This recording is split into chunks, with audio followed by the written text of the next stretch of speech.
Man, I've been through so many storms, it's hard to say exactly which one is a highlight in my life.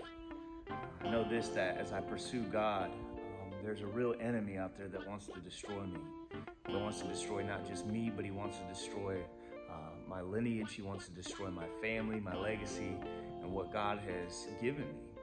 And sometimes these storms, they cloud our minds and they cloud our hearts and they cloud our thought process so that we can't really concentrate on the victory. Instead, we concentrate on the problem.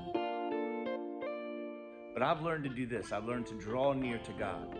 And as I draw near to God, God draws near to me. And the greatest thing in my life is when the presence of God draws near to me.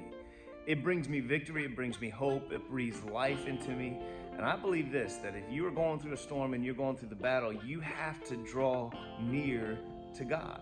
You have to resist the devil, he will flee from you, but you have to draw near to God. When you draw near to God, you're going to hear his voice clearly.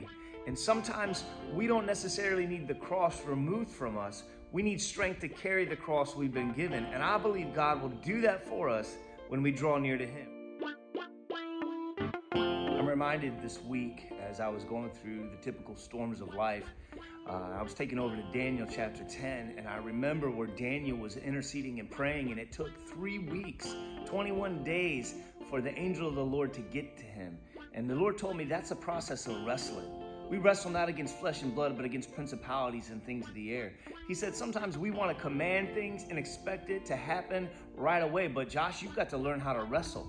And wrestling means interceding. Wrestling means praying. Wrestling means digging in and just waiting on the promise and the provision of God. And when you do, he shows up.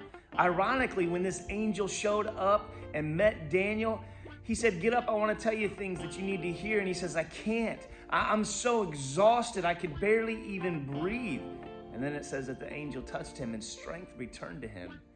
And he began to speak into Daniel's life. Can I tell you something? You've never been so far that God can't reach you. You've never been so far that he can't minister to you. And if you've gotten to the point of exhaustion, you're in great company because God hears you. He doesn't respond to our whining and our complaining. He's not even affected by our tears. He's affected by our faith.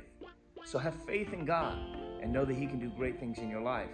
And when he shows up, he'll give you all the strength that you need and all the endurance that you need, that you may continue in his grace and mercy to do what he's called you to do.